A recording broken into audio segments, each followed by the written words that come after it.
अब ये बीच बीच में अगर आपको इन विद्वानों की पोल ना खोली गई, इनके द्वारा रचे गए वो नकली नोट नहीं दिखाए गए, तो आप असली को कैसे पहचानोगे? और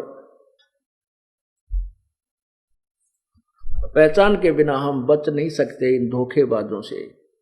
यहां देखना, अब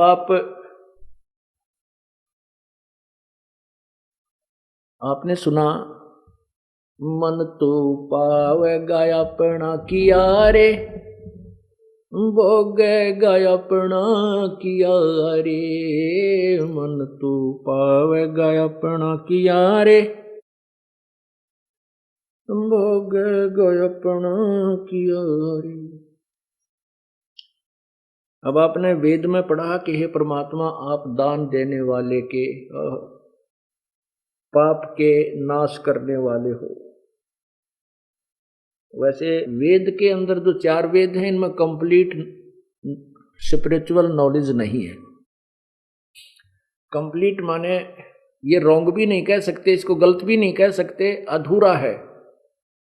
यहां देव कर्तस्य का अर्थ है, देव माने अच्छी आत्माएं, और फिर से साधारण आत्मा, यहां अनुवाद भी इन्होंने थोड़ा सा 19-21 किया है। फिर भी देव कर्तस्य का अर्थ है देव के दो, यानी अच्छी आत्मा जो बुराई ना करती, अपना नेक नीति से रहते हैं, वो यदि भगवान का सिमरण करते हैं तो उनके द्वारा किए गए धार्मिक यानी शुभ कर्मों, यानी वो भक्ति, सिमरण, साधना, उपासना, यहाँ उपासना से संबंध है सभी का, कि उपासना चाहे देव अच्छी आत्मा करें और चाहे जनसाधारण करें, उन सब के पाप को परमात्मा नाश कर देता है। अब जैसे किसी का थोड़ा पाप है, जिसी के कम पाप हैं वो जल्दी खत्म हो जाएंगे उसी एक माचिस की तिल्ली तक, और जिसके घने हैं, जैसे किसी का सूखा घास पूरा भरा पड़ा है खेत, तो उसी तिल्ली ने उस सारे को भी नष्ट कर देना है। मान लीजिए कोई ज्यादा अपराधी है, जैसे सदना जी जो कसाई का काम किया करता था, अजामेल जी, और भी बहुत से प्रमाण दिए हैं, वैसा थी गणका बेटी, तो उन्होंने कितने पाप किए, वो उन्होंने ज्यादा पाप इकट्ठा कर रखा था, और जो दूसरे अच्छी आत्मा थे उनके पाप थे तो उनके भी, पर उनके कम थे, पर उस सींक की तिल्ली ने तो दोनों को ही नष्ट कर देना है। तो यहाँ यजुर्वेद का यही प्रमाण है कि चाहे अच्छी आत्मा है वो भगवान की भक्ति करे, उनके भी पापों को, अपराधों को परमात्मा पूर्ण ब्रह्म नष्ट कर देता है। और चाहे पिता करे, चाहे कोई करे, मैं करूं, चाहे अनजाने में हो जा, फिर वो अनजाने के हुए पापों को भी वो नष्ट कर देता है। और जब तक हम पूर्ण परमात्मा की शरण में नहीं आते तो फिर हमें दोनों ही भोगने पड़ते हैं, पुण्य भी और पाप भी। पुण्य स्वर्ग में और पाप नरक में, 84 लाख योनियों।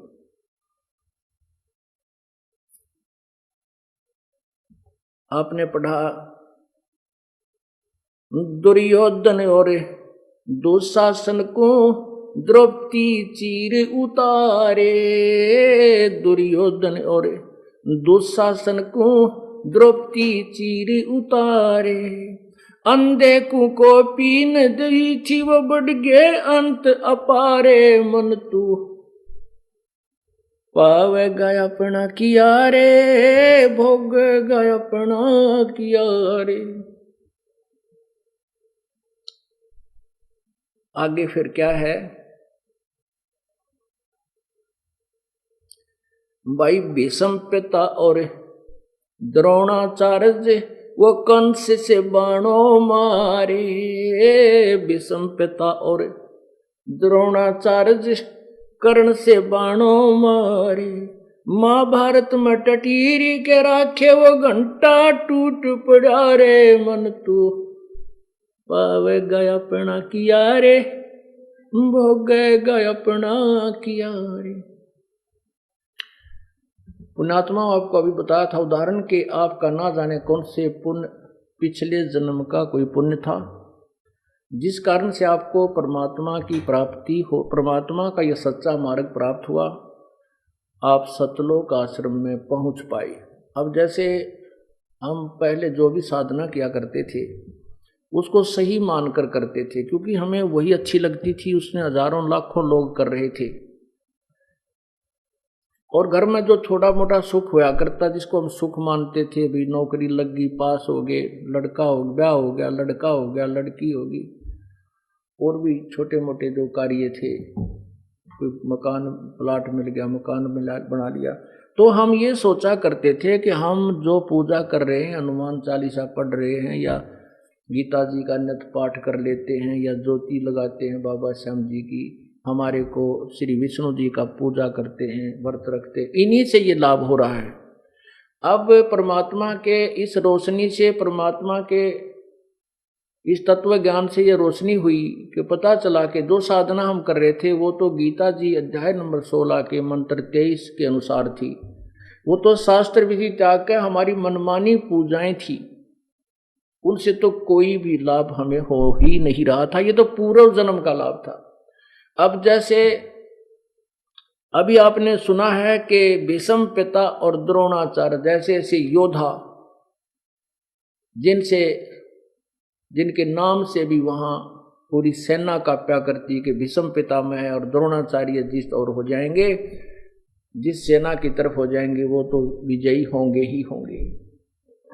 और कहते हैं, और कर्ण यहाँ क्या बताना चाहते हैं कि भीष्म पिता और द्रोणाचार्य जो कर्ण से बाणों मारे, वो योद्धा तो मारे गए उस महाभारत के युद्ध में, और टटीरी के महाभारत में टटीरी के राखे घंटा टूट पड़ा रे। एक पूर्व जन्म की संतनी भक्तनी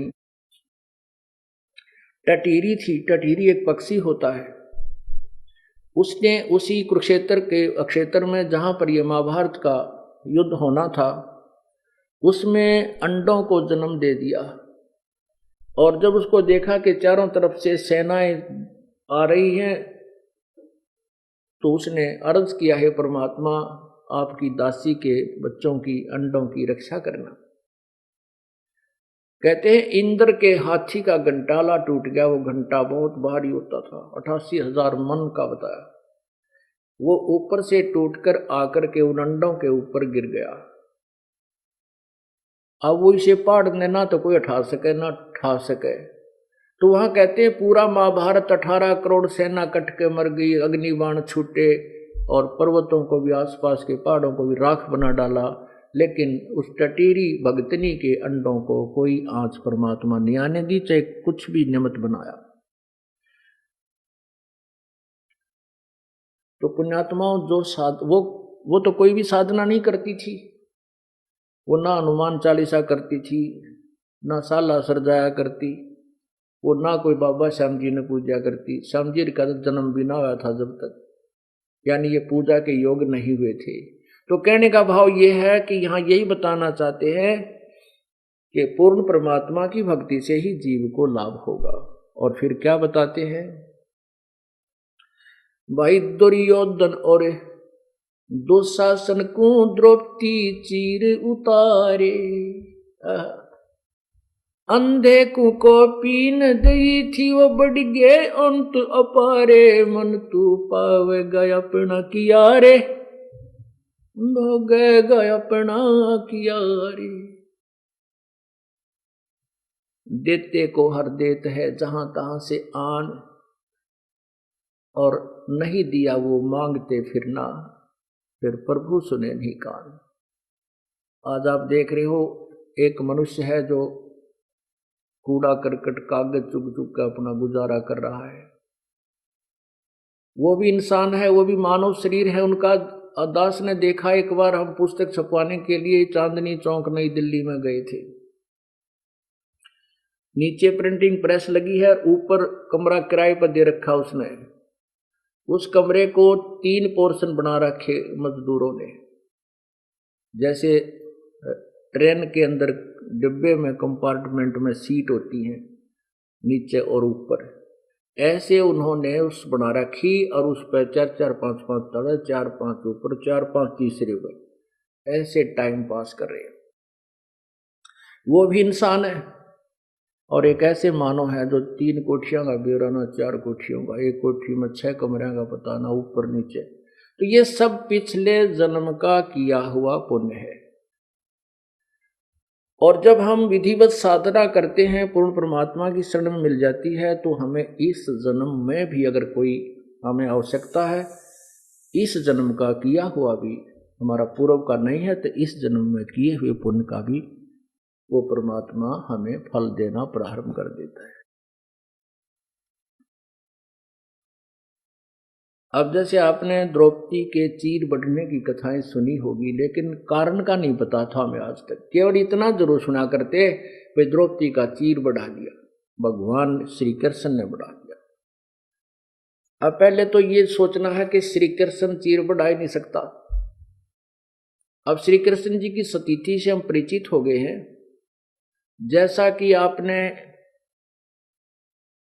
शिव पुराण में पढ़ा कि जो सदाशिव यानी काल है, वो कहता है ब्रह्मा विष्णु को कि तुम अपने आप को भगवान मान बैठे, ये तुम्हारी बड़ी नालायकी है, तुम भगवान नहीं हो, तुम ईश नहीं हो, तुम मालिक नहीं हो, और तुम्हारा यही भ्रम मिटाने के लिए मैं यहां प्रकट हुआ हूं।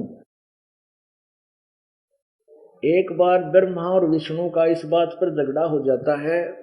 ब्रह्मा कहता है मैं भगवान, मैं तेरा पिता। विष्णु कहता है मैं भगवान, मैं तेरा पिता। तो इसी उनके विवाद को बहुत ज्यादा बढ़ गया, लड़ने मरने को तैयार हो गए। तो सदाशिव यानी काल भगवान ने, उनके पिता ने, उनके बीच में एक तेजो में लिंग, एक खंबा स्थापित कर दिया। वो झगड़ा छोड़कर उसकी खोज में लग गए। ब्रह्मा ने झूठ बोल दिया कि मैंने इसका एंड देख लिया।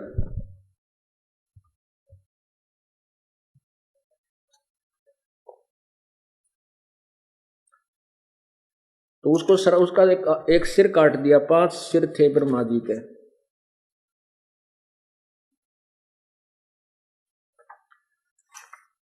और फिर वो जो सदाशिव यानी काल प्रकट हुआ, उसने फिर उन दोनों को कहा कि तुम नालायक हो। ये देखिएगा, ये शिव महापुराण, इसमें संस्कृत भी साथ है, और ये कहाँ से प्रकाशित है ये देखिएगा। ये है श्री शिव महापुराण। ये विद्यारिधि पंडित ज्वाला प्रसाद मिश्र कृत हिंदी टीका सहित कहाँ से प्रकाशित है? खेमरा श्री कृष्ण प्रकाशन बंबई से। और यहां देखिएगा, ये विद्वेश्वर संहिता, ये है विद्वेश्वर संहिता नंबर 1, संख्या 1, अध्याय 9, और ये पृष्ठ ऊपर है, देखना यहां पर 17 पे, या नीचे देखिए। ये काल कहता है कि मेरे सकल और निष्कल भेद से 2 स्वरूप हैं, परंतु तुम ईश्वर नहीं, देखो, परंतु और ईश्वर नहीं, मेरे से अतिरिक्त कोई ईश्वर नहीं, ये काल कहता। इस कारण उनके 2 रूप नहीं हो सकते। पहला सतम रूप और दूसरा पीछे मूर्तिमान रूप धारण किया। इसमें ब्रह्म रूप निष्कल और ईश्वर ईश रूप सगुण। आगे देखना, मेरे ये दोनों रूप सिद्ध हैं, दूसरे किसी के नहीं। ये काल बोल रहा है, हो सकते। इस कारण तुम दोनों को, ब्रह्मा विष्णु को कहते हैं, तुम दोनों को अथवा दूसरों को ईश्वर तब की प्राप्ति नहीं हो सकती। तुमने जो अज्ञान से अपने को ईश मान लिया, ओह, ये देखना कि तुमने अपने को जो ईश मान लिया, ईश माने भगवान माना, यह बड़ा अद्भुत हुआ। इसके दूर करने को ही मैं रण स्थान में आया। अब तुम अपना अभिमान त्याग कर मुझ ईश्वर को अपनी बुद्धि लगाओ। मेरे प्रसाद से लोक में सब अर्थ प्रकाश करते हैं। नीचे देखिएगा, मैं ही परब्रह्म हूं। ये काल बकवाद कर रहा है, मैं ही परब्रह्म हूं, मेरा ही कल अकल सब है। ब्रह्म होने से मैं ईश्वर हूं। अनुग्रह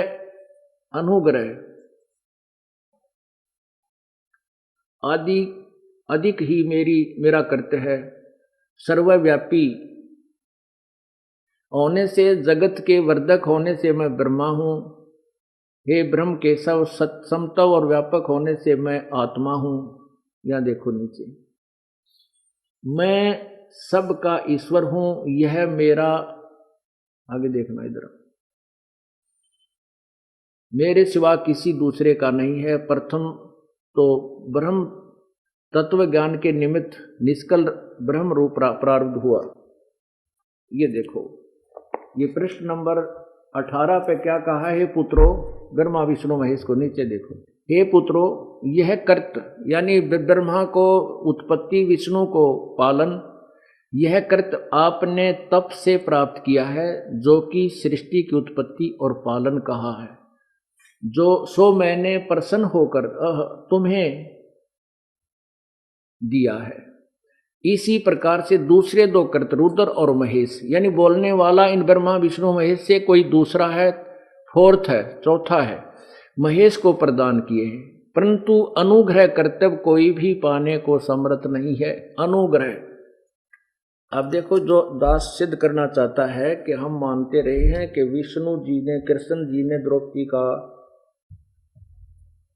चीर बढ़ा दिया, तो यहां लिखा है कि अनुग्रह माने तुम किसी पर रहम नहीं कर सकते, तुम नहीं कर सकते। ये तो काल कहता है मैं करता हूं, और सप्तम वेद से आपको पता चला, जैसे गीता जी अध्याय नंबर 15 के श्लोक 16 और 17 में स्पष्ट किया है कि क्षर पुरुष और अक्षर पुरुष ये दो भगवान हैं, और वास्तव में 17 में स्पष्ट किया कि इन दोनों से अन्य ही वो परमात्मा श्रेष्ठ है, वही परमात्मा कहलाता है, वही तीनों लोकों प्रवेश करके सबका धारण पोषण करता है, वो अव्यय ईश्वर है, वही अविनाशी परमात्मा है। गीता जी अध्याय नंबर 3 के मंत्र 12 से लेकर 15 में स्पष्ट, 10 से लेकर 15 में स्पष्ट किया है कि जो यज्ञ नहीं करते वो पापी हैं, और यज्ञ करने से इन देवता बड़े होते हैं। देवताओं को बढ़ाने के लिए बड़े हुए देवता आपको बिना मांगे फल देते हैं। जैसे शास्त्र अनुकूल साधना का एक सीधा पौधा हम बीजते हैं तो जड़ की पूजा करते हैं, उस जड़ की पूजा करने से फिर वो पौधा उस जड़ से खुराक जाकर के टहनियों के ऊपर फल लगते हैं। यदि हम जड़ की पूजा नहीं करेंगे तो पौधा ही सूख जाएगा, वो टहनी ही नहीं रहेंगी।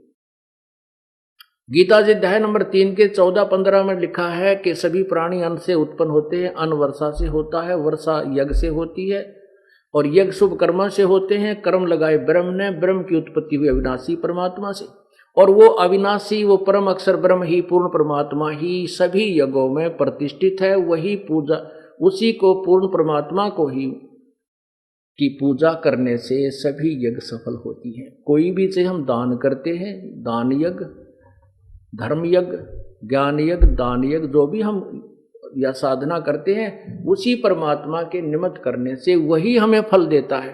वो जिस भी इष्ट के हम पुजारी होते हैं उसी का रूप भी बना सकता है, उसी गुरु के रूप में भी आकर के वही पूर्ण परमात्मा हमें फल देता है। तो यहाँ क्या कहना चाहता है ये दास कि द्रौपदी जी के पूर्व जन्म का कोई पुण्य नहीं था, उसके ऊपर ये आपत्ति आनी थी, और हम कबीर परमात्मा की आत्मा हैं। काल भगवान ने हमारे सुख, हमारे लिए कोई लेना देना नहीं है। हम चाहे दुख पावें, चाहे हम नरक में जावें, उसने तो हमारे से अपना उल्लू सीधा करना है। और हमारे जो पिताजी, हमारे पिता हैं, उन्हीं की आत्मा को ठेस पहुंचती है कि मेरी ये प्यारी आत्मा आगे जा करके कैसे कष्ट पाएगी, कैसे दुख होगी, इसको कहाँ कैसे सुख दिया जा सकता है। अब जो भी आज देव बना है, ब्रह्मा विष्णु महेश बना है, या कोई अन्य राष्ट्रपति बना है, प्रधानमंत्री, ये पहले कभी ना कभी किसी समय में परमात्मा कबीर प्रभु की शरण में आए हुए थे। उन्होंने उन्हीं के बताए अनुसार विधिवत कुछ साधनाएं कुछ समय की हुई हैं, जो अब सच साधना पर नहीं लग रहे हैं, तो अपने पूर्व जन्म के पुण्यों को नष्ट कर रहे हैं। तो ऐसे ही परमात्मा को फिर उस आत्मा जो कभी परमात्मा से संबंधित रही है किसी भी युग में, कहते हैं, परमात्मा कह रहे हैं कि जो जन मेरी शरण है, ताका हूं मैं दास, और गेल गेल ला गया फिर जब तक धरती आकाश। उसी विधान अनुसार परमात्मा इस द्रौपदी के पीछे पीछे था। तो ये देवी का अवतार थी, दुर्गा का अवतार। अवतार का अर्थ ये नहीं होता कि वो स्वयं ही होती है, क्योंकि वो अपने वहां से, अपने शरीर से उसके पास एक पावर है, अपनी सबद सिद्धि से वो अन्य आत्मा प्रकट करके और भेज देती है। तो ये द्रौपदी वाली आत्मा परमात्मा की शरण में रही थी, जिस कारण से प्रभु को मालूम था कि इसके ऊपर आपत्ति आएंगी। इनकी हिस्ट्री, इसके जीवन हिस्ट्री में ऐसा लिखा है। तो प्रभु ने स्वयं ही लीला की। द्रौपदी स्नान करने के लिए जब ये अनमैरिड थी, अपने पिता द्रुपद राजा के घर पे थी, स्नान कर, जब ये युवा हुई, शादी से पूर्व ये स्नान करने के लिए गंगा पर जा रही थी। गंगा के दरिया के ऊपर एक लड़कियों के नहाने का एक स्थान बना रखा था, जिसको लेडीज घाट बोलते हैं, जनाना घाट। तो वहां अपनी सैकड़ों सहेलियों के साथ प्रतिदिन द्रौपदी स्नान करने जाया करती थी। एक दिन सुबह सुबह ये पहुंची तो वहां एक अंधा महात्मा, एक सूरदास, केवल एक लंगोट से उसके तन पर था, दूसरा कोई वस्त्र उसके पास नहीं था। वो स्नान कर रहा था गंगा में। स्नान करते समय उस भक्त की, उस संत की वो कौपीन जो लंगोट बांध रखा था, वो उसकी वो डोरी टूट जाने से जल में बह गई, वो निवस्त्र हो गया। उधर से लड़कियों की आवाज सुनाई दी, क्योंकि लड़कियां जा रही थी, बोलती बतलाती, कोई चर्चा कर रही थी। सैकड़ों लड़कियों की आवाज दूर से सुनाई देती है, तो और गहरे जल में चला गया। वो छाती के यहां तक जल में चला गया और ऐसे हाथ मारने लगा जैसे कोई खोई हुई वस्तु को ढूंढ रहा हो। द्रौपदी ने जाकर देखा कि सामने दरिया में एक साधु स्नान कर रहा है। पुण्यात्मा जो होती हैं वो संत भगत को देखकर बड़ी प्रसन्न होती हैं, चाहे वो राजा है चाहे रंक है। अब द्रौपदी ने सोचा कि ये साधु स्नान कर रहा है, हम भी स्नान कर लेते हैं। स्नान करने के उपरांत साधु के पास बैठेंगे, भगवान की चर्चा इनके मुखारविंद से सुनेंगे, आशीर्वाद प्राप्त करेंगे। इस दृष्टिकोण से द्रौपदी स्नान करने लग गई। स्नान करने के बाद जब उसने देखा कि साधु तो अब भी जल से बाहर नहीं आया है, दरिया में खड़ा है, लेकिन नहा नहीं रहा, ये तो कुछ ढूंढ रहा है। द्रौपदी ने अपने विचारधारा से सोचा कि महात्मा के पास बाहर भी कोई वस्त्र नजर नहीं आ रहा, और द्रौपदी ने अपने ध्यान पूर्वक देखा तो देखा कि महात्मा निवस्त्र और लज्जा के मारे बाहर नहीं आ रहा है। तो लड़की ने, इसको साधु संत और पूर्व जन्म के संस्कार बताए जाते हैं, जो आव देखता ना ताव देखता, और अपने समर्पण करते समय, दान करते समय अग्रम मग्रम नहीं होती। तो उसने क्या देखा कि कोई वस्त्र उस लड़की के पास नहीं था, साड़ी थी, एक नहाकर पहनने के लिए ले गई थी, एक वो पहन रखी थी। तो उसने अपनी साड़ी जो बांधने के लिए नहाने के बाद लेकर गई थी, उसी में से एक गट यानी 8-9 इंच एक बिलात का कपड़ा ऐसे फाड़ा और जल में बहा दिया। वो साधु क्योंकि उसको दिखाई नहीं दे रहा था, उसके साथ से दूर से निकल गया, महात्मा के हाथ नहीं लगा। ऐसे उस लड़की ने 7-8 बार कपड़ा फाड़ा और उसमें फाड़ फाड़ के पानी में डाल दिया। अब साधु के हाथ नहीं लगा, और आधे से ज्यादा साड़ी जो है लड़की ने फाड़ करके जल में डाल दी। तो उसने सोचा कि ये ऐसे बात नहीं बनेगी, महात्मा नेत्रहीन है। तो उसने एक लंबी लकड़ी ढूंढी जंगल तक, और उसके ऊपर फिर एक बिलात और 8-9 इंच का टुकड़ा फाड़ कर उसके लपेटा देकर, और लंबी लाठी करके महात्मा के जो हाथ लगा रहा था, ऐसे ऐसे कर रहा था, उसके आगे कर दी। तो जो ही उस साधु के हाथ लगा वो कपड़ा, उसने तुरंत उसको पकड़ दिया और शुक्र मनाया, जैसे लीला करते हैं, हे परमात्मा तेरा भला हो। बड़ा मापे का, यानी बिल्कुल जितना चाहिए था उतना वस्त्र भेज दिया। फिर उस साधु ने देखा हाथों से कि ये तो भाई आम कपड़ा नहीं, किसी बेटी बहन का साड़ी का वो सुंदर चीर है, तब उसने पता लगा कोई बेटी आसपास खड़ी है और उसी ने ही ये तेरे को सहयोग दिया। तब उसने आशीर्वाद दिया कि बेटी भगवान करे, पर आज तने मेरा पर्दा रखा है, भगवान करे तेरी इज्जत भगवान बचावे और तने गणाए दे। कहते हैं साधु वचन पलटे नहीं, चाहे पलट जावे ब्रह्मांड। और वो साधु कौन थे? कहते हैं 100 छल छिद्र मैं करूं अपने जन के काज। वो कबीर परमात्मा स्वयं ही ना जाने किस रूप में कहाँ प्रकट होकर के अपने पुण्यात्मा की आपत्ति को टालने की व्यवस्था बना जाता है। अब लड़की तो आ गई, उसने को नहीं ध्यान रहा कब के, क्योंकि वो तो राजा की लड़की थी और भी दान बहुत कराया करती, पर वो दान ठीक ठिकाने का था। कहते हैं कुपात्र को दिया हुआ दान फलता नहीं, सुपात्र को दिया हुआ फलता है।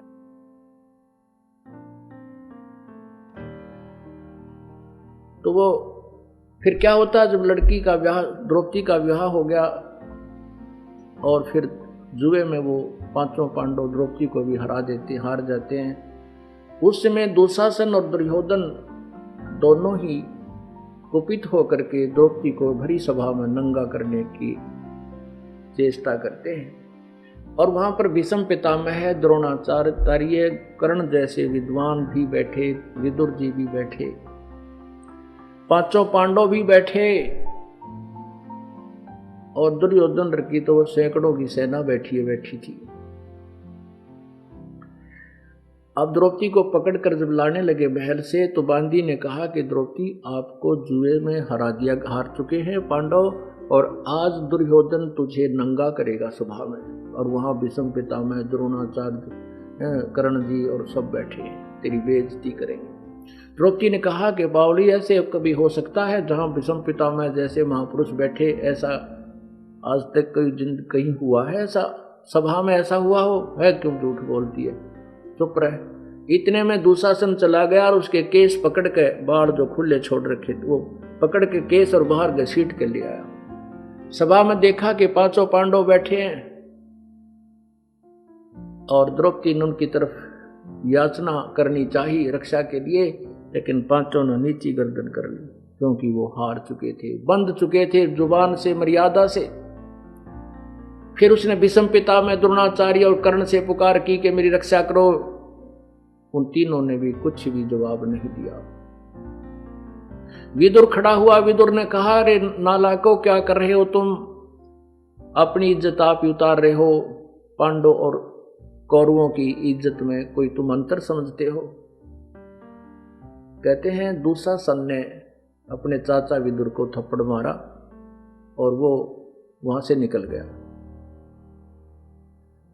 पुण्यात्माओं, ये कुछ इन कहानियों कथाओं से हमें बहुत कुछ शिक्षा ग्रहण करनी होती है और उसके बाद फिर उन पर हमने अमल करना है। ये बातें कहन सुन की नहीं, ये कर पाड़ने की। तो उसमें क्या होता है कि द्रौपदी ने देखा कि ये तो सब बंधे हुए हैं, कोई हार गया जीत में, और वो ब्रह्मा, ये क्या नाम, भीष्म पितामह, द्रोणाचार्य और कर्ण, ये दुशासन के, दुर्योधन के अन्न खा के उसके पक्ष में उनकी जुबान बंद होगी, क्योंकि उनकी सेवा के वश हो गए। तो परमात्मा कहते, बंधे से बंधा मिले वो छूटे कौन उपाय, और कर बंदगी निर्बंध की जो पल में ले छुड़ाए। अब बंधे से बंधा हुआ प्रार्थना करता है, जैसे 4 आदमी खंभे बांध रखे पीछे नाथ, और वो आपस में कहते हैं तू मुझे खोल दे, वो कहे तू मुझे खोल दे। नहीं, जो खुला हुआ व्यक्ति है उससे प्रार्थना करो, वो चारों को, सभी को खोल देगा। तो तब द्रौपदी ने देखा कि तो झूठी, मैं समझ रही थी कि मेरे 5 पांडव धरती तोड़ देंगे अगर मेरे ऊपर हाथ कर दिया किसी ने। यही भ्रम मिटाने के लिए परमात्मा ने ये सब व्यवस्था की। जब तक हम इस सब संसारिक आंगे न छोड़ कर, जब तक हम एक परमात्मा का सहारा नहीं तकते, तब तक वो साथ हमारा नहीं दे पाता। तब द्रौपदी ने सच्चे दिल से पुकार की थी, ये परमात्मा आज अपनी दासी की इज्जत रखना, आपके बगैर, आपके अतिरिक्त मेरा कोई नहीं है। उधर से कृष्ण उनका गुरु थे, कृष्ण जी धार्मिक गुरु थे। अब गुरु के माध्यम से पुकार की जाती है, लाभ पूर्ण परमात्मा ही आकर देता है। उसी समय श्री कृष्ण भगवान अपने घर पे अपनी पत्नी रुक्मणी के साथ शतरंज खेल रहा था। शतरंज में ऐसे पासे डालकर कुछ बोलना होता है, कच्चे 12 पक्के 18, तो ऐसे पासे तो डाल दिए उधर से, क्योंकि यहां से पुकार गई धर्मराज के दरबार में। आपत्ति आने पर सभी प्रार्थना करते हैं।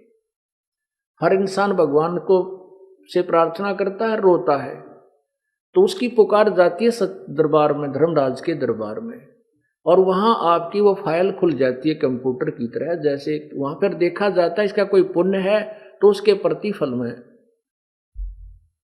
उसको वो पूर्ण परमात्मा आकर के राहत देता है। यदि वहां कोई पुण्य नहीं है तो नहीं कर सकता, वो पुण्य परमात्मा नहीं लाभ देता। तो ऐसे ही जैसे टटीरी की पुकार गई थी, वहां कंप्यूटर में देखा तो उसके पुण्य थे, उस कारण से इस रक्षा हुई। और बहुत ना जाने कि द्रौपदी की पुकार गई तो उसकी रक्षा हुई, और ना जाने कितनी बहन बेटियों की इज्जतें लूटी जाती हैं, कोई पुकार नहीं सुनी जाती, क्योंकि उनके पूर्व जन्म के और इस जन्म के कोई संस्कार शोभन के साथ नहीं है। तो उधर से पुकार वहां पहुंची तो वहां देखा धर्मराज ने कि इसको तो ना जाने कितना दिया जा सकता है, ऐसा पुण्य इस लड़की ने किया हुआ है, उस आत्मा ने। तो वहां से वो रिफ्लेक्ट होकर के उस गुरु यानी श्री कृष्ण के अंदर आई। श्री कृष्ण ने ऐसे हाथ, एक ऑटोमेटिक उस पावर, परमात्मा की पावर से ऐसे हाथ हो गया और कहा अनंत। अब वो शक्ति कहां से बोली? कबीर परमात्मा, उस पूर्ण ब्रह्म की शक्ति ने वहां आप ही आशीर्वाद रूप में वहां से आवाज लगाई, और सूक्ष्म रूप धारण करके वो परमात्मा फिर द्रौपदी के पास पहुंचा। सेकंडों के अंदर हो जाता है ये काम परमात्मा का। जब जो उन्होंने ऐसे करके पासे डालकर एकदम जैसे आकड़ जाग रहे हैं भूत, देखा उन्हें भूत जिन माँ वो एकदम बात ठीक करते करते न्यू आ जाएंगे, ऐसे श्री कृष्ण को नहीं मालूम तू क्या हो रहा तेरे साथ, वो तो न्यू हो गया एकदम। जब रुक्मणी ने पूछा कि ये अनंत कैसे कहा, ये बोल क्या किस लिए पासे डाले, का 12 है 18 है, क्या बोलना चाहता है? तब वहां से कहते रुक्मणी कर पकड़ा मुस्काई, हाथ पकड़ के मुस्कुराने लगी, कहने लगी अनंत कहा मोकू समझाई। कहते दुशासन को द्रौपदी पकड़ी, हमारी भक्त सकल में सिकरी। यहाँ कौन पावर बोल रही थी? वो परम पावर बोल रही थी श्री कृष्ण ने। जो मेरी भक्त पिछोड़ी हुई तो हमरा नाम न लेवे कोई, तंदे ही से पासा डारी, पहुंचे सूक्ष्म रूप मुरारी। वो तो वहां खेल रहे हैं और सूक्ष्म रूप में वो मुरारी अर्थात सब पापों के विनाश, शत्रु, सब विघ्नों के विनाश करने वाले पूर्ण परमात्मा वहां द्रौपदी के पास पहुंचे। खेचत खेचत खेच कसीसा, सिर पर बैठे हैं जगदीशा। द्रौपसुता के चीर बढ़ाए, शंख शंखों पार नहीं पाए। द्रौपसुता को दिन ने लीर माने एक कातर दी थी, एक छोटा सा टुकड़ा दिया था। द्रौपसुता को दिन ने लीर, जाके अंत बढ़ाए चीर। अब वही परमात्मा कुछ देर के बाद वही श्री कृष्ण रूप में प्रकट हो गया। जब दुशासन और खींच खींच कर थक लिए, छोड़ दिया, नहीं उसको पार बसाई और चीर नहीं समाप्त हुआ, फिर द्रौपदी अपने महल में चली गई। परमात्मा पूर्ण ब्रह्म उसी श्री कृष्ण रूप में वहां प्रकट हुए। तब द्रौपदी ने पूछा, हे भगवान, ऐसा तो मैंने कोई कर्म नहीं किया था, ये कौन से पुण्य का? क्योंकि पुण्यात्मा अपने उसकी सुई वहीं जाती है कि मेरा ऐसा कौन सा पुण्य था जो मुझे ऐसा फल मिला। तब उस परमेश्वर ने बताया कि बेटी, तूने एक समय जब तू कंवारी थी उस समय आपने एक महापुरुष को, संत को एक छोटा सा टुकड़ा दिया था लीर का। वो फिल्म चला दी परमात्मा ने, वो पिछली याद आ गई उस लड़की को कि एक। तब उसने विचार किया कि परमात्मा ने कहा कि तूने जो एक साड़ी का टुकड़ा दिया था उस महापुरुष को, उसके उस दान के स्वरूप आपको आज इतना कपड़ा देना पड़ा प्रभु ने। तब द्रौपदी कहती है, ध्यान आया, वो तो मैंने इतना कपड़ा दिया था, एक साड़ी भी कोई बड़ी बात नहीं है, इतना दुशासन जैसे महापुरुष वो विद्वान और पहलवान बन रहा था और ढेर लाग गया साड़ी का 2-3 जगह, और फिर भी समाप्त नहीं हुआ। तब द्रौपदी कहती है, परमात्मा, जब मुझे पहले बेरा होता इस बात का कि इसे महापुरुष को इतना दान करने तो इतना ढेर लग जाता है, तो अगर मुझे पहले पता होता कि एक चीर के कारण मेरे हो गए चीर अपार, और जब मुझे पहले पता होता मैं सर्वस्व देती वार उस परम पिता के लिए। तो पुण्यात्माओं, इसी कारण से गरीबदास जी कहते हैं, ऊंची थलियां खेती वो मैं भूल रहे निज डेरे नु, गरीबदास ये वक्त जाते रो गए इस पैरे। बोलो सतगुरुदेव। कर जोरूं विनती करूं, धरूं चरण पर शीश, गुरु राम देवानंद जी महाराज ने दियो नाम बख्शीश। कोटि कोटि सिजदा करूं, कोटि कोटि प्रणाम, चरण कमल में राखियो, मैं बंदी जाम गुलाम। कबीर गुरु जी मिलेंगे, पूछेंगे कुशलात, आद अंत की सब कहूं, अपने दिल की बात। जय इब कै सतगुरु मिले, सब दुख आँखों रोए, चरणों ऊपर शीश धरूं, कहूं जो कहनी हो। जय इब कै सतगुरु मिले, सब दुख आँखों रोए, चरणों ऊपर शीश धरूं, कहूं जो कहनी हो। कबीर गुरु जी मिलेंगे, पूछेंगे कुशलात, आज अंत की सब कहूं, अपने दिल की बात। गुरु जी तुम ना भूलियो, चाहे लाख लोग मिल जाएं, हमसे तुमको बहुत हैं, तुमसे हमको नहीं। तुम्हारे विसारे क्या बने, मैं किसकी शरण में जाऊं। शिव विरंच मुनि नारदा, तिनके हृदय न समाऊं। अब गुण किए तो बहुत किए, अब गुण किए तो बहुत किए, करत न मानी हार। बावे बंदा बख्श दियो, बावे गर्दन उतार। अब गुण मेरे बाप जी, बख्शो गरीब नवाज। जो मैं पूत कपूत हूँ,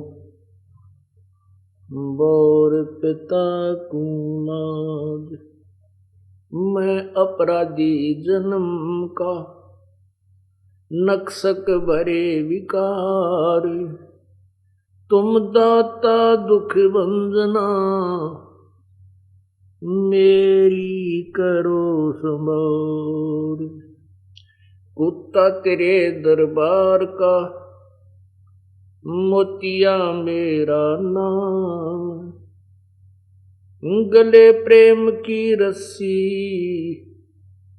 जांखे तो जाऊं। तो करो तो बावड़ू, दूर दूर करो तो जाऊं। जो राखो त्यों ही रहूं, जो देवो सो खाऊं। बंदी छोड़ दयाल जी, तुम तक हमारी दौड़े, जैसे कागज जहाज का अब सूजत और न ठोरे। नर नर सुन रे मूड गंवारा, भाई राम भजन तत्सारा। नर सुन रे मूड गंवारा, भाई राम भजन तत्सारा। राम भजन बिन बैल बनेगा, शुक्र स्वान शरीरम। कौवा खर की दे दरोगे, मिटे नया तकसीरम। राम भजन बिन बैल बनोगे, शुक्र स्वान शरीरम। कौवा खर की दे धरेगा, मिटे नैया तकसीरम। कीट पतंग भवंग होत है, गिद्दड़ जम्बक जूनी। बिना भजन जड़ वृक्ष कीजिए, पद बिन काया सोनी। कीट पतंग भवंग होत है, गिद्दड़ जम्बक जूनी। बिना भजन जड़ वृक्ष कीजिए, पद बिन काया सोनी। भक्ति बिना नर खर एक है, जिन हर पद नहीं जान्या। पार ब्रह्म की परख नहीं रे, पूज मरे पाषाण। सथावर जंगम मैं जगदीशम, व्यापक पूर्ण ब्रह्म बिनानी। निरालंब न्यारा नहीं दर्शे, ये भुगते चारों खानी। तोल न मोल वजन नहीं आवे, अस्थिर आनंद रूपम। घटमठ में तत् से तीनारा, वो सोहम सत्य स्वरूपम। भाई बादल छा ओस का पानी। तेरा यो उन्माना, आठ पटन कृत्रिम सब झूठा। ये सृंचक सुख लपटान। नर आकार निर्भय निर्वाणी, सुरत नृत नृतावे। आत्म राम अतीत पुरुष को, गरीब दासियों पावे। नर सुन रे मूड गंवारा, भाई राम भजन तत्सारा। परमपिता परमात्मा कबीर परमेश्वर, हम काल जाल में फंसी हुई अनजान आत्माओं को अपने यथार्थ स्थान सतलोक की जानकारी कराने के लिए आते हैं, और फिर अपनी प्यारी आत्माओं को अपना निज स्थान सतलोक कुछ एक आत्माओं को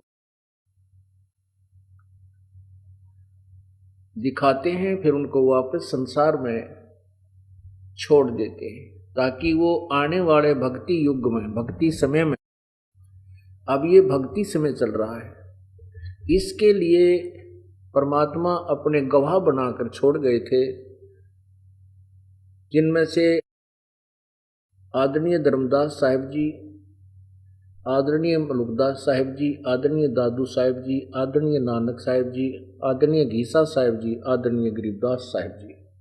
उन आधा दर्जन गवाहों में से आदरणीय गरीबदास साहिब जी की अमृतवाणी अर्थात आंखों देखा सतलोक का विवरण और परमात्मा पूर्ण ब्रह्म कबीर परमेश्वर की महिमा उनके द्वारा दिया वो सवसंवेद, उसी ज्ञान को गरीबदास साहिब जी ने अपने मुखारविंद से परमात्मा के दिए हुए ज्ञान को उच्चारण किया है, वही लिपिबद्ध किया हुआ वो दास आपको सुना रहा है। इसमें क्या बता रहे हैं? नर सुन रे मूड गंवारा, भाई राम भजन तत्सारा। परमात्मा, राम माने भगवान, प्रभु पूर्ण परमात्मा, उस पूर्ण परमात्मा की भक्ति करना ही इस मनुष्य जीवन का निष्कर्ष है, तत्व है, सार है। कबीर मानुष जन्म पाए कर जो नहीं रटे हरि नाम, जैसे कुआ जल बिना फिर बनवायो क्या काम। परमात्मा कबीर परमेश्वर जी अपनी अमृतवाणी में कहते हैं, यदि मनुष्य शरीर प्राप्त करने के उपरांत यदि हम परमात्मा की भक्ति नहीं करते हैं तो हमारा ये मनुष्य शरीर ऐसा है जैसे कि जिस कुएं में जल ना हो।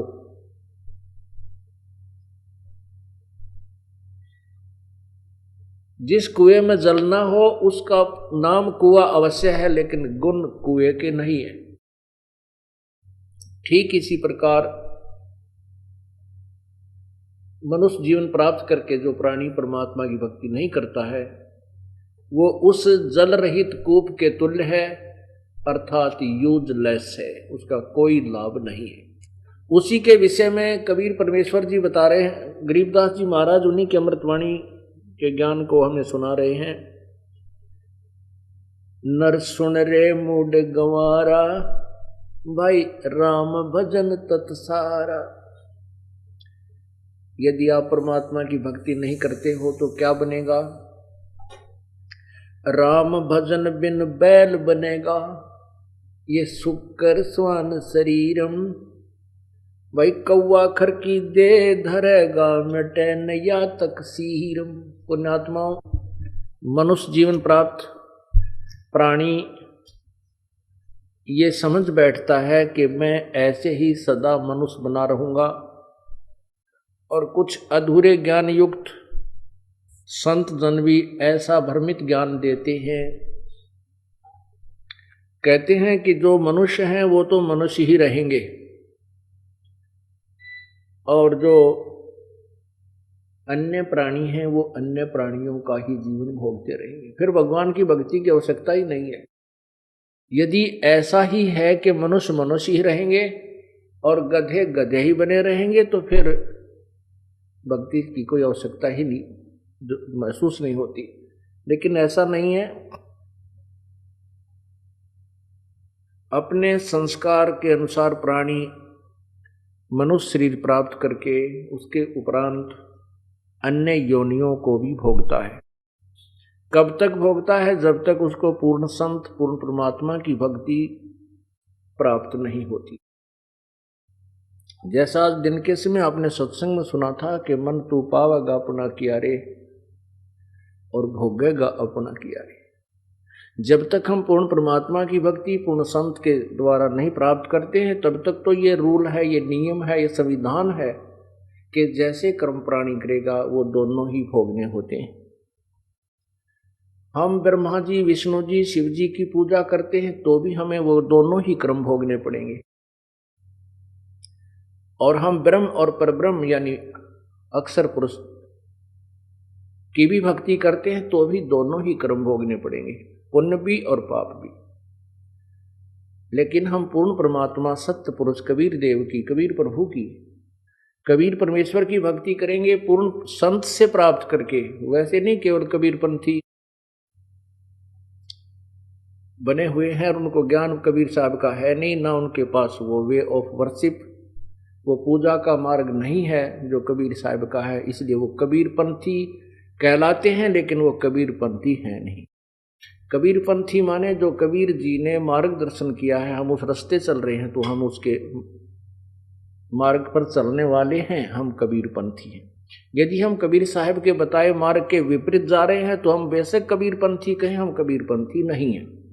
जैसे हमने दिल्ली को जाना है तो हम दिल्ली पंथी हैं, और हम यहाँ बरवाला से सिरसा की तरफ जा रहे हैं और कह रहे हैं हम दिल्ली पंथी हैं। हम दिल्ली मार्ग पर नहीं जा रहे, हम विपरीत दिशा को जा रहे हैं। भले ही हम अपने आप को अज्ञानतावश कबीर दिल्ली मार्ग पर जाने वाले ही कह रहे हो। तो कबीर परमेश्वर ने जो भी ज्ञान दिया है, जो भी वे ऑफ वर्शिप पूजा की विधि बताई है, यदि हम उसके अकॉर्डिंग कर रहे हैं तो हम कबीर पंथी हैं, अन्यथा नहीं है। तो इसलिए यहां ये बताया जा रहा है कि राम भजन बिन बैल बनेगा शुक्र स्वान शरीरम, और कौवा खर की दे धरेगा मिटे नया तकसीरम। ये तकसीर ये जो दुख आपका कभी समाप्त नहीं होगा। गधा बनेगा, बैल बनेगा, सुकर सुअर बनेगा, कुत्ता बनेगा और कौवा बनेगा, अर्थात नाना भिन्न भिन्न प्रकार की योनियों का कष्ट तो उठाएगा ही उठाएगा।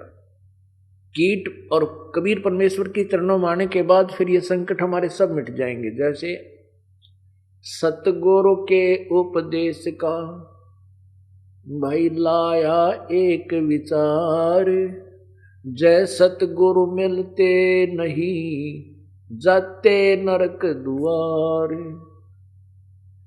नरक द्वार में दूत सब, नरक द्वार में दूत सब करते खेचातान, उनसे कबू नहीं छूटता फिर फिरता चारों खानी। चार खानी में भरमता कबू न लगता पार, सो फेरा सब मिट गया सतगुरु के उपकार। यदि सतगुरु नहीं मिलते, सतगुरु का अर्थ होता है जो सच्चा ज्ञान दे अकॉर्डिंग टू द शास्त्र, यानी हमारे सदग्रंथों के अनुसार विधि बतावे और उसको आदेश हो नाम देने का, वो अधिकारी हो नाम देने का। अब ये नाम प्राप्त करके इस दास से सार नाम भी प्राप्त कर लिया और फिर आप खुद वो नाम देने लग जाए किसी थर्ड पर्सन को से, मान ले वो एक नकली ड्रामा भी कर ले कि मैंने उससे आदेश ले लिया नाम देने का, नहीं, क्योंकि जिससे उसने नाम लिया है वो अधिकारी ही नहीं है इस नाम के देने का। तो ऐसे कोई उपदेश देता है तो वो अपना भी जीवन और उन भोली आत्माओं का जीवन व्यर्थ कर रहा है। जैसे सरकार का, गवर्नमेंट का एक प्रतिनिधि होता है, कोई जैसे ये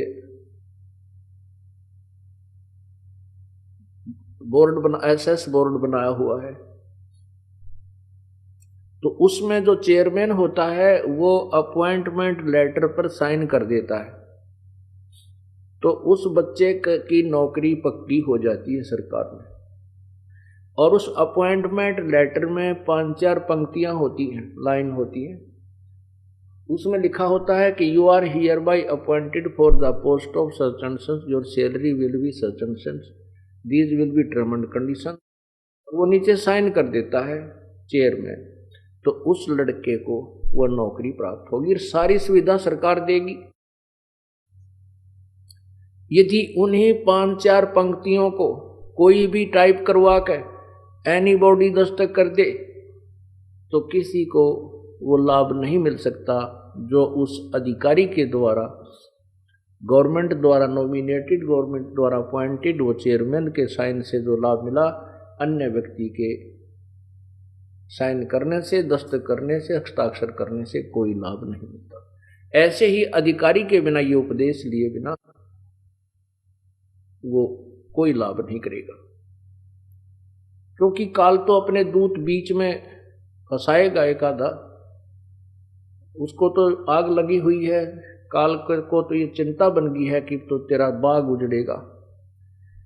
और ये परमेश्वर का संदेश वाहक आकर के ये यथार्थ ज्ञान बता रहा है, और जब इन प्राणियों को ये पता लग जाएगा तो सभी के सभी परमात्मा की शरण में पहुंच जाएंगे। यही कारण है कि पीछे कितना बड़ा बवंडर बनवा दिया इस काल ने ही, उन काल के दूतों को श्रृंगार दिया, प्रेरित किया, और इस दास के बारे में झूठी अफवाहें फैलाकर मार बिगन तार दिया। तो काल को चिंता होगी है कि ईब तेरी बात बिगड़ेगी। जो आज तक झूठा संदेशा भिजवा रखा था जनता में, अब ये पोल खुल रही है। तो जिस कारण से उसने ये सब कहानी बिगड़वाने की चेष्टा की, लेकिन समर्थ का सरना गहो रंग होरी हो, कभू ना हो एकाज राम रंग होरी हो। समर्थ की ओट में बैठे हैं हम, उस पूर्ण पुरुष की आड़ में, उसकी पूर्ण पुरुष की शरण में हम बैठे हैं, हमारा कभी अकाज नहीं हो सकता।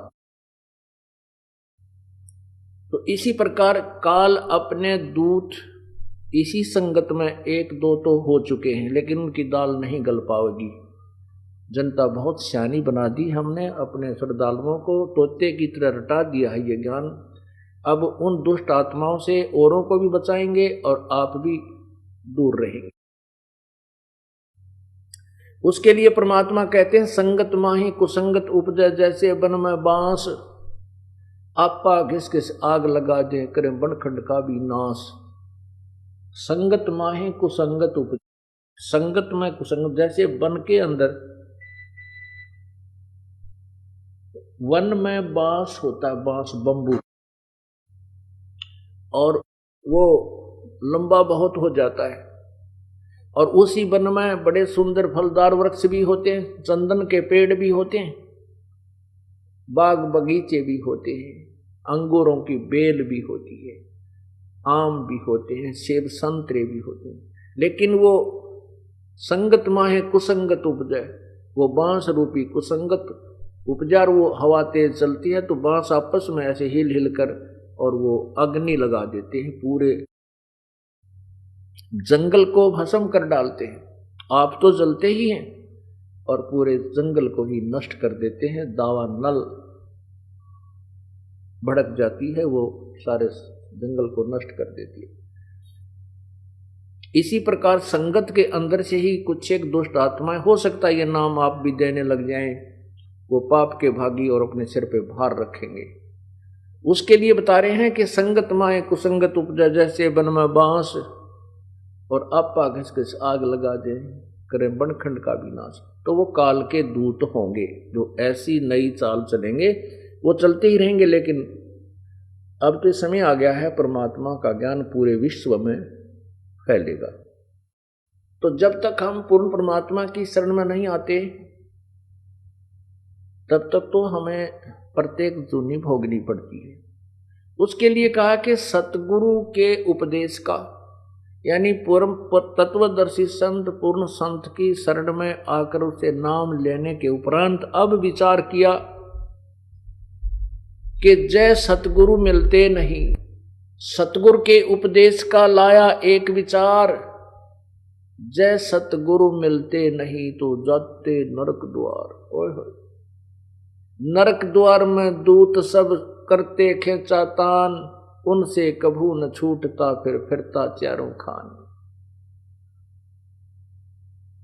चार खानी कहते हैं, ये चार प्रकार से जीव की उत्पत्ति होती है, जैसे अंडरज, जेरज, सप्तज और उद्भुज।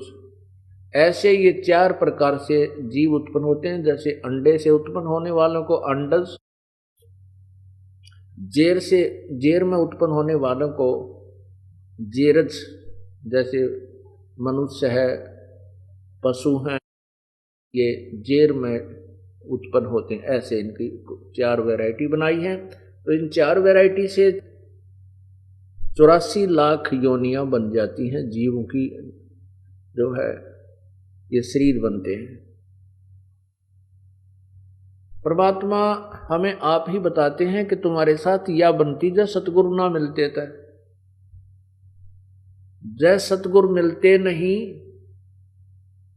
जाते नरक द्वार, और नरक द्वार में दूत सब करते खेचा तान, उनसे कभू ना छूटते। ओए होए, फिर फिरते चारों खान। नरक में जाते, वहां पशुओं की तरह नरक में, जैसे पशु को फाटक में बंद करने के लिए लठ मार मार के रोका जाता है, ऐसे ही वहां नरक के अंदर इन प्राणियों को बाई फोर्स यम के दूत कूट कूट कर उस नरक के अंदर ठोकते हैं। वहां ये प्राणी वापस भागता है कि वहां पर हाहाकार मची हुई, और फिर यम के दूत उसको कूट छेद कर उसके अंदर ठोक देते हैं।